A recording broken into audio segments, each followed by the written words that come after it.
Giving all praise unto Yahweh, Shemel, Shabbat, Shemukakadash, double honors unto the apostles of great millstone, and honors you brothers that be pushing this truth in sincerity throughout the four corners of the earth. That it's going to be a relatively short video inspired by a video that Elder Yashawamba had did. And pretty much when you watch this video and you watch the videos like this, and the topic you want to be searching for is what's known as a tropic cascade. And that's a phenomenon within the nature, and something that I didn't know of up until pretty much today when I had did a little bit of research on it. And to give you a rundown, if you watch this video here, you're going to be able to understand it a little bit more. And they say how the whales apparently changed the climate. But pretty much they go to great lengths into showing you how everything is interconnected and interlinked, and we already know that. But what we have been led to believe is that the top predator basically is consumes everything. So with the case of these whales, you will think less whales means more sardines or more fish or whatever. But actually it's the other way.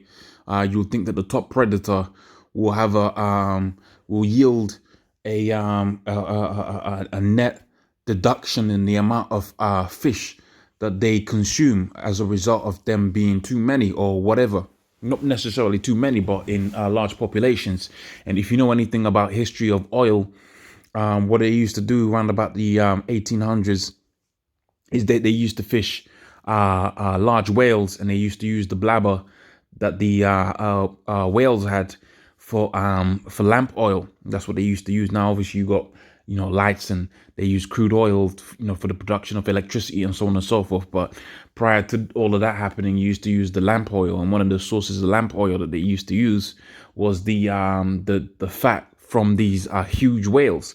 Okay, so there was a period of time when the seas were filled with life, teeming with life, from all types of fishes, all right, all types of creatures within the oceans. But not only the small creatures was in abundance, also too the large creatures was in abundance. If you check out also the artwork that they have of these medieval times, you see an abundance of large sea mammals. And you always have an abundance of large sea mammals, and there was a fishing industry where it was supposedly good business, because you imagine you're making light lanterns from all of this oil. It would have been very good business, because oil would have been that's how people would have been able to see at night. So it would have been massive business, and they would have had a large population of large sea animals, and that they pretty much pretty much killed them off. All right, Esau probably found a way of making money out of it, and they killed him off, and they overfished him. And again, like I said, when you watch this video, you pretty much understand that it's not how you think it works that is how it works. It's not that there's less large predators, and therefore as a result there is more things that underneath them in the food chain. There's going to be an abundance of them. I'll give you an example of a lion and deer, which is the same example as the whales here that they're speaking about. But lions eat deer, and deer eat grass. Just because you kill all the lions doesn't necessarily mean that there's going to be more deer. Okay, that doesn't necessarily mean that.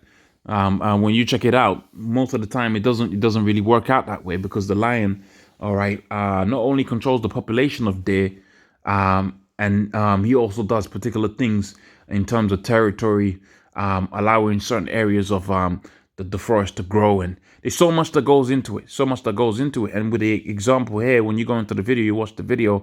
I recommend brothers watch this video. Pretty much when you go into the video, they say, look, when they took the whales out, you didn't have a net increase in fish. You had a net decrease in fish, because the whales were responsible for how the the plankton and the different algae and all of that, how much you had out there within the ocean. So what did the little fishes eat? The little fishes eat the plankton and the algae and all of that. And because there was no whales to to basically perpetuate the algae, there was less fish.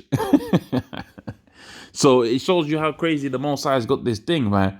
And really we need new management within the earth so that the earth can be fruitful and multiply. So the book of Genesis 1 and 22, this is what's supposed to be happening within the earth. The Most High bless them and saying, be fruitful and multiply and fill the waters in the sea and the fowls and multiply in the earth. So everything is supposed to be filled. All right. That's the key word that I wanted to basically draw your attention to. It says fill, right? The sea is supposed to be filled with life. The skies are supposed to be filled with life. All right. When you was out there, I remember being out there as a little kid out here within England during the summer. Man, you couldn't get rid of a bee, man. Okay, you couldn't run away from a bee. Right? It was all types of bees and all types of plants. All right. Spring used to be it's still colorful now, but spring used to be a very colorful experience. But now through Esau and his different methods that you use for farming and different, basically unrighteous methods that you use for farming, that he uses to control everything. With even in, with this radiation as well, you had a lot of animals that have died as a result.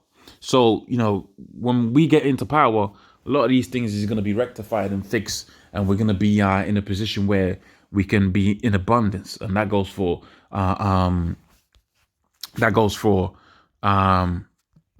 birds. Okay, that goes for people. That goes for pretty much anything. Okay, let's get this precept. Matthew 24 and 22, it says, except those days should be shortened, they should no more flesh be saved, but for the elect's sake, those days should be shortened. So that goes for all flesh. If the Heavenly Father don't shorten these days and come and return soon, there ain't going to be nobody left to save. So pretty much with that, I'm going to say all praises unto Yahweh, Shimi, Ashai, Shimi, Kadash, double honors unto the apostles of Great Millstone, and honest you brothers to be pushing this truth in sincerity. Shalom.